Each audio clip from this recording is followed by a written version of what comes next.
But let's look at the account. Let's look at what the Bible is actually trying to do. And if you look at the whole model, what you have is God, who has come down and taken human form. If you're buying into the Trinity, which is already a logical mess that doesn't make sense, doesn't mean it's not true, doesn't make sense, so unreasonable. But he comes down and takes human form and sacrifices himself to serve as a loophole for rules that he is in governance of. It includes this notion of ancient blood magic rituals, the same reason that people were sacrificing animals, which is already a patently absurd thing. Here's the creator of the universe, and we've got this intellectual and emotional exercise. And oh wait, you stole something from someone, so we're going to kill an animal, slaughter it, and burn it because the blood and the smoke is pleasing to God. Somehow this magically transfers sin away from a person, and so we just extend that model to Jesus, where God comes down and becomes Jesus, or Jesus in human form, or God in human form as Jesus, and then becomes the sacrifice to end all sacrifices. Not only is this just blood magic absurdity that I think modern people should not only recognize, but is bizarre. You're the creator and governor of the entire universe, and the best solution you can come up with is a brutal bloody sacrifice, because somehow this alleviates people's responsibility for their sin, which already we have a problem with the notion of sin in some cases.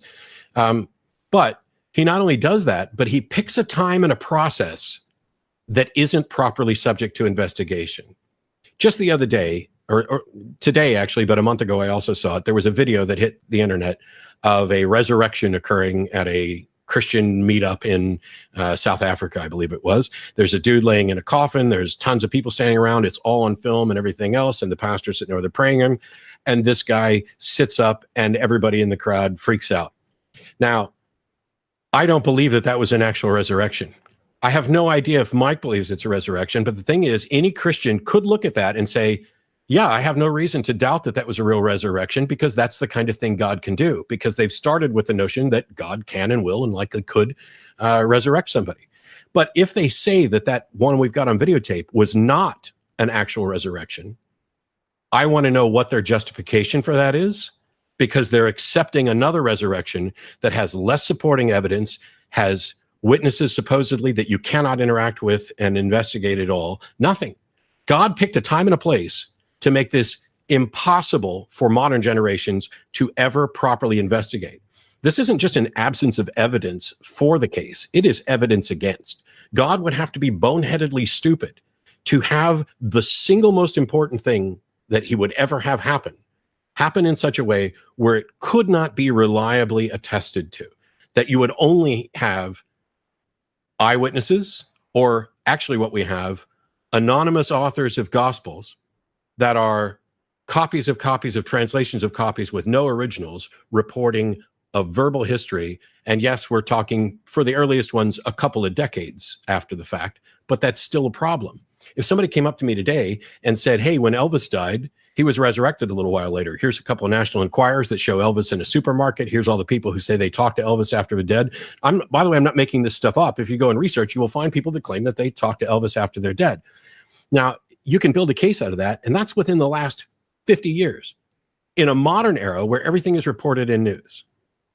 I'm not saying either way what happened, but you cannot be anachronistic and look back and judge those older generations based on modern standards.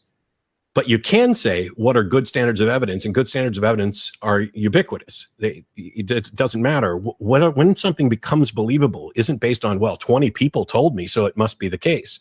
That may be the case for 20 people witnessed an auto accident, and you can compare their stories, but it doesn't mean that 20 people witnessing a UFO makes it believable, which we have cases of that happening. There are people who claim to have seen UFOs, who've been abducted by UFOs, and it happens in groups, and group hallucination is real, although I'm not offering group hallucination as a response to Mike's points, because in very few cases is there anybody that we would have to account for that was actually in a group. When you say Jesus appeared to the 500, that's just a claim. We've spoken to no one from the 500, no one who was there to even speak to the 500 or anything else. When you present these things as evidence, they are in fact just more and more claims from essentially the same sources, from anonymous authors. Now, I'm often asked what would change my mind about this or any number of things. And as Mike alluded to, I've said, I have no idea what would change my mind. But when he was talking about it, he said that that was equivalent of saying nothing could convince me. And that is absolutely false. My inability to understand or express what could or should change my mind is not the slightest bit a claim that nothing would change my mind. I will believe anything for which there is sufficient evidence. The problem is that the very nature of the claim and the fact that there is no way for me to test or investigate the supernatural, there is no other example of a resurrection, means that I am simply incapable of telling you exactly what sort of evidence would convince me. And it's partly because of, Arthur C. Clarke's note that any sufficiently advanced technology is indistinguishable from magic. I don't know what it would be. That's humility. That is not a closed mind. And if there is a God, that God could certainly present whatever evidence he wanted that would absolutely convince me, and God would know what would convince me. I asked a believer during a debate in Canada what it would take to convince him that the resurrection didn't happen. And his answer was, well, you could produce Jesus's body. And that was the only thing he could come up with that might change his mind. The problem is that's impossible. It's not like we have any kind of DNA evidence, even if we found a tomb that said Yeshua ben Joseph and there was a body in there.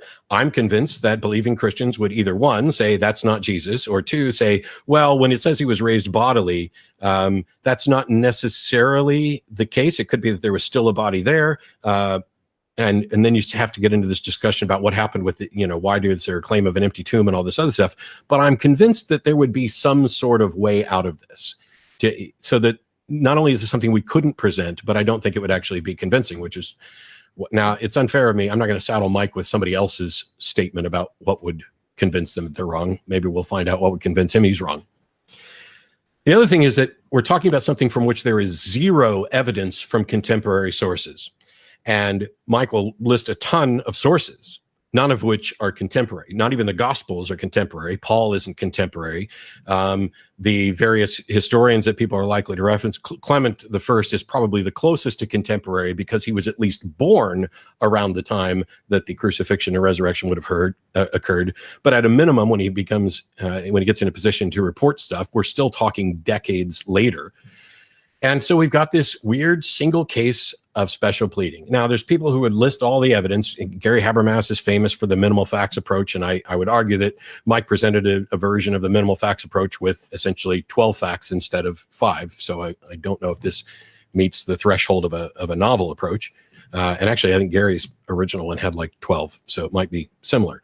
I did a video, which you can go and watch, on what my problems are with the minimal facts approach.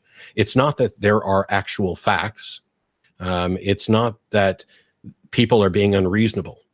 The problem, in part, is that if you begin with the notion that there is a God who can create things and do things and be things, then all of a sudden talking donkeys and talking snakes and blood magic rituals and trinities and taking human form and dying and being resurrected all of a sudden become plausible because you've poisoned the well by accepting a proposition. And what Mike has kind of done at the start of this is to say, well, really, here's all this evidence, and it's the evidence for the supernatural, and you don't just get to throw all of it out. But it's not the evidence. It is the claim. It is a bunch of claims, and it is claims upon claims as well. It's entirely possible to be reasonable and wrong. There are inconsistencies. I think, when Mike mentioned that the Gospels don't contradict, but it's not relevant, I would argue that they do in fact contradict, and it is relevant, because what we're addressing, when the bulk of all of the information and the bulk of everything that he's speaking to is contained in the Bible, then the Bible's reliability is relevant. And if the Gospels do contradict, that doesn't mean the story's not true, but it will impede our ability to accept some of the facts. And before we started this, there was a quick discussion between Mike and myself on email about what kind of facts I would go ahead and stipulate to try to save time. And I toiled over that and really did my best. And what I ended up saying for almost all of them was, I will accept that these are the claims, but not that they are the facts. Oh, Jesus had 12 disciples. Yeah, if you had said the Bible says Jesus had 12 disciples, boom, yes, that's a fact. The Bible does declare that. But whether or not Jesus actually had 12 disciples is another issue. And so while I have no real problem with the notion that that is likely to be true or probably true or possibly true, I can't stipulate to it as an actual fact. And that's the problem. Because what we have here is this list of claims coming from a source. The Bible's the source, not the evidence. It's the source of the claims, not the evidence. Oh, well, I'm a magician. The amazing Randy used to decapitate Alice Cooper on stage every night. And during one of the tours, I think it was the $1 Billion Babies tour. And then, of course, Alex would revive. Now, obviously, it's just a magic trick. It's never portrayed to anybody as if it were really happening. And so that puts us in a different context, because I would agree this isn't merely a conspiracy. A conspiracy is something that you would have to provide evidence for, that this was an intentionally fabricated construction. But when we look at the actual claims, we consider the fact that eyewitness testimony is notoriously unreliable, that the scenario involved with Jesus dying and resurrecting doesn't seem to make any sense and doesn't have any physical evidence for it. And God picked a time to do this when there specifically couldn't be the best possible. Like, the best time would be today. To have Jesus come forward today and say, I'm going to be killed, and 3 days afterwards, I will be resurrected. And then toss his ass in the electric chair, shock him till he's dead, get doctors to actually verify that he's dead with all of this being recorded. Then 3 days later, boom, he's alive. That would be amazing. That would be leaps and bounds ahead of what we have from a 2,000-year-old document by anonymous authors who were not eyewitnesses, who may not even have been, it may have gotten their information second or third hand from eyewitnesses, and I don't know any of them. When my mom tells me she saw a demon, I trust my mom, but I don't believe that. And so now when an anonymous author tells me that somebody relayed this story, and I have no way to question that person, I have no understanding of who they are or anything else, I don't even know if they're real, because it's very easy to just say, hey, this happened. Like the recent book about the person who had the near-death experience and going to heaven. And then when they're finally busted on it, they come forward and say, oh, yeah, that actually wasn't true. It didn't happen. People do make things up. And sometimes they make things up for good reasons. This notion that, oh, they wouldn't have died for something that they knew to be false. Well, that's not necessarily true. I would argue that people probably have died for things that they know weren't false, but that's not even necessary. Because if you become convinced, you're no longer dying for something you know to be false, you're dying for something that you think is true. And whether or not you think it is true is independent from whether it is true, which is also independent from whether or not it is reasonable to think it's true. This preposterous loophole blood magic thing that didn't even involve a sacrifice. You know, if you told me today you could end world hunger by killing me permanently, I'd take the deal. If I had, strong assurances, virtually certainty that this would actually work, boom, kill me, end world hunger, poverty, whatever. If you said that you'd do it and you killed me and in 3 days I get to be God forever, that's not a sacrifice. There's nothing about this that is a sacrifice. Having a bad weekend, even the worst weekend, which I would argue this is not necessarily the worst weekend when you look at people who are living in anguish and poverty with disease and illness and other things, none of it makes sense.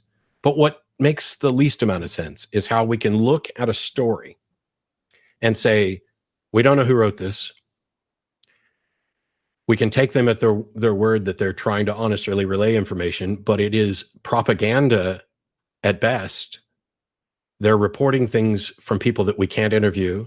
They're reporting facts that we cannot investigate. And yet somehow, 2,000 years afterwards, because the story has persisted and people become convinced by it, well, it would be silly to go with legend or conspiracy or any of these others. So we just have to go with resurrection. That is something that I've called Doyle's fallacy, after Sir Arthur Conan Doyle, who famously wrote for Sherlock Holmes. Once you've eliminated all other possibilities, whatever remains, however improbable, must be the right answer. The problem there is that you have to assume that you have, in fact, eliminated all other possibilities. And that is the fallacy. To say, well, it can't be this, it can't be this, it can't be this, therefore it must be resurrection.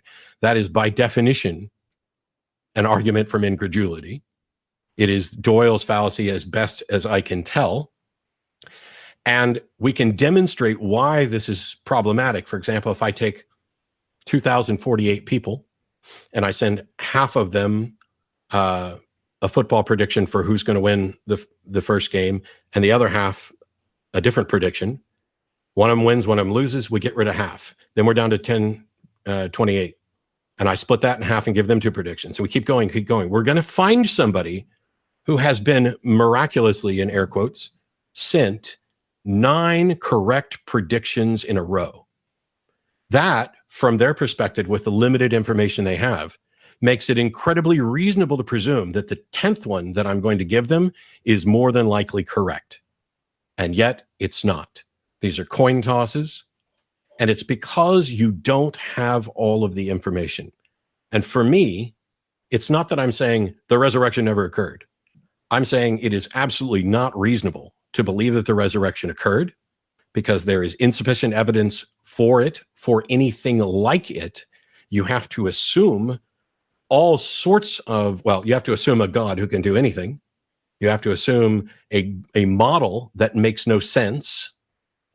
You have to disregard conflicts within the accounts and just cherry pick out what you want to say is reliable. And then, failing to discount things, claim that this means that resurrection is the best explanation for it. And I think the best explanation is I don't know. Great. So if I could respond to the content I just heard from Matt, what I heard from you, it sounded to me, if I was to take everything you said and just kind of go back and listen and kind of put it all into categories, because it was very sort of wandering in my opinion. A lot of stuff was vague. What if, but not tying it to specific evidence, not tying it to any of the details of the first century. Other stuff was, in my opinion, bad analogies, like comparing it to the Doyle's fallacy. That I don't know if that's a real fallacy, but Sir Arthur Conan Doyle had Houdini telling him, "Hey, this is fake. It's just a trick. Don't believe it." He had every reason to doubt it. Whereas with the crucifixion, that doesn't parallel. It's just not a parallel at all. It parallels to the Cottingley fairies, but that doesn't parallel to the resurrection. Sure, it does. How so? It's a claim of something paranormal and supernatural that Doyle accepted because he could not find a better explanation than that it was real. Okay, but that's not the evidence for the resurrection. This is what happened in your discussion with Mike. There is no evidence for the resurrection. There are claims. That's actually something I'd like to look at really quickly, because that was I heard you say that a few times in your opening, Matt. So claims versus evidence. Would you mind defining those two? Like, what's that distinction? Well, so a claim is an assertion that something is such and so. And evidence is actually evidence that supports the fact that it's thus and so. And so, like, and Mike was, the number of times, I jotted down notes, there were a number of times where he would say, like, archaeological evidence supports this. Well, that is simply false. Because what Mike was saying was that when we talk about the tomb and Joseph of Arimathea, it was this particular type of tomb. And then archaeologists pointed out that that is consistent with types of tombs at the time. That is not archaeological evidence supporting it. That is a confirmation that the people of the time were talking about facts of the people of the time. It's not archaeological evidence for Jesus being buried, for Jesus existing, for Joseph of Arimathea, for Joseph of Arimathea's tomb. It's nothing. It is simply saying that when people talked about a tomb, this is something that actually happened. And when you view it like that, it's roughly the equivalent of archaeologists in 2,000 years finding evidence of buildings in New York and saying this is evidence for Spider-Man. So if you were to have, let's say that you have in the first century a description of the tomb, and then we come back 2,000 years later, we dig in the area and we find that tombs don't exist in the area. Nothing like it exists. And in fact, the description of the tomb, it seems like it couldn't even physically exist in the area of Jerusalem at all. That would probably count as evidence against the tomb, right?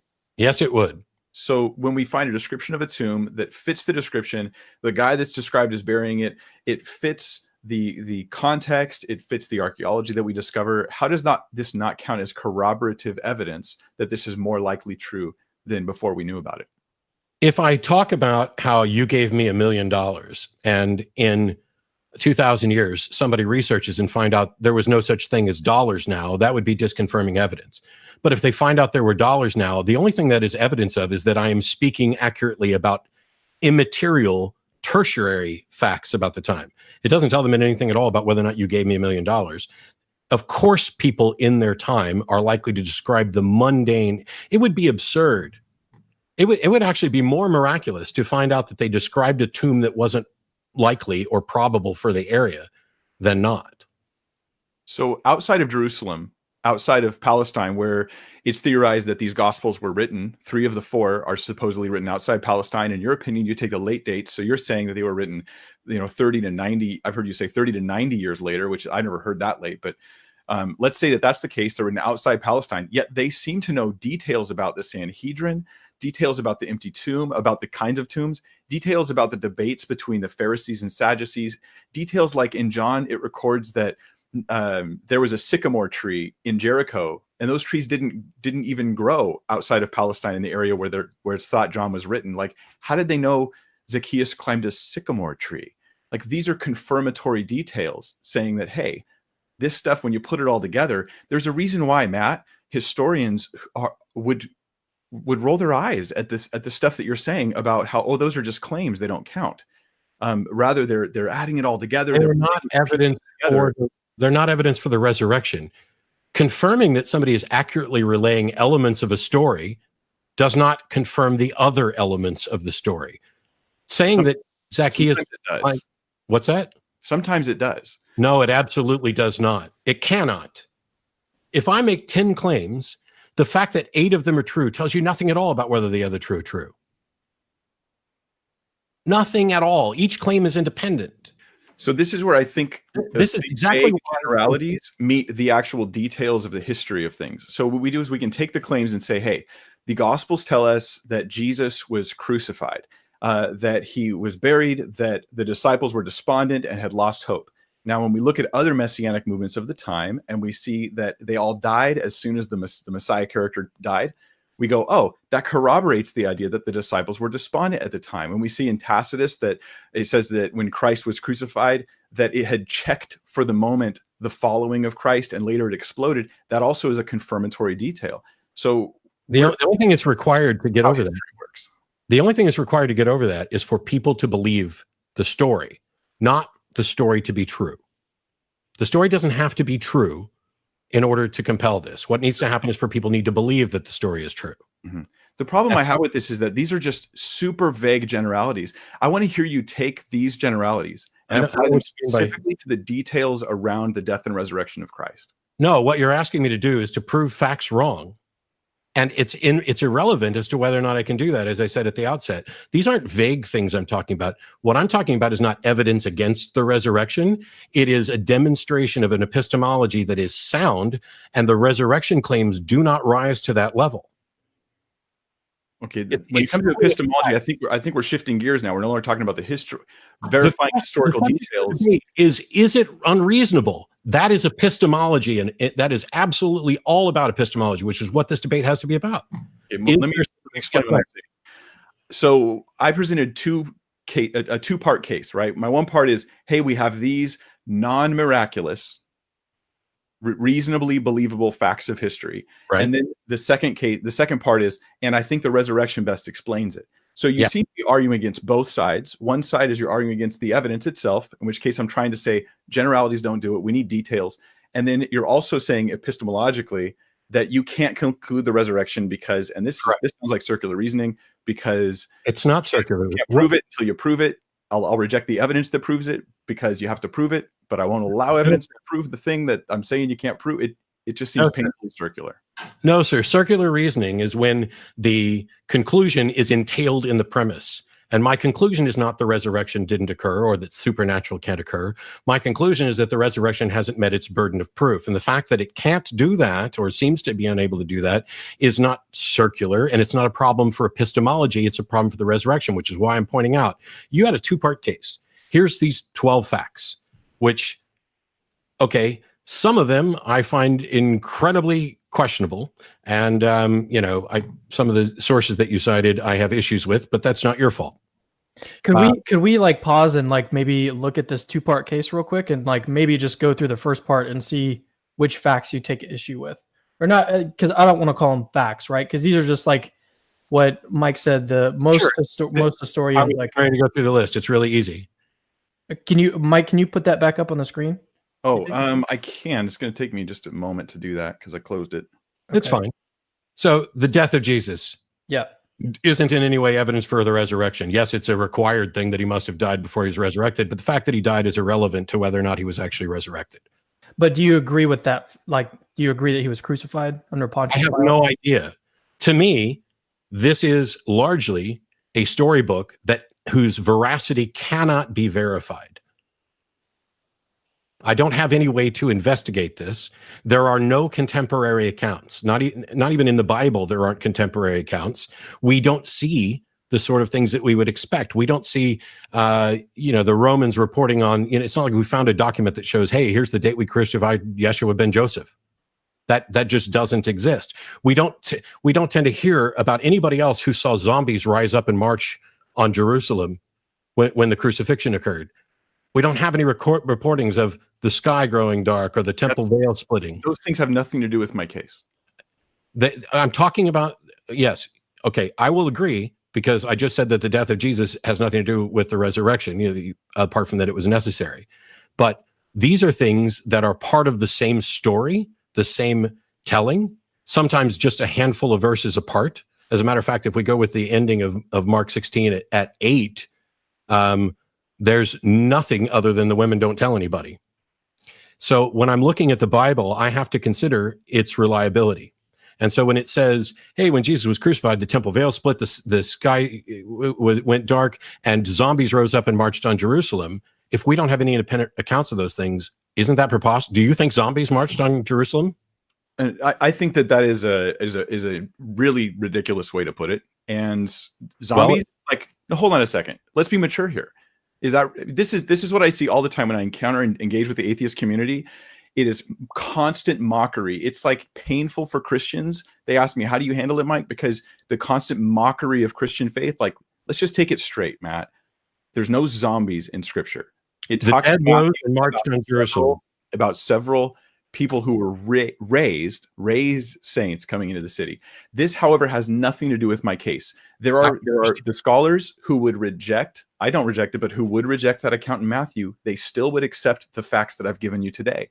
Yeah. So you're shifting the burden of proof to where I'm supposed to prove. I'm not. I was Scripture to talk about a historical case for the resurrection. I was asked to explain something, and I'm trying to do so.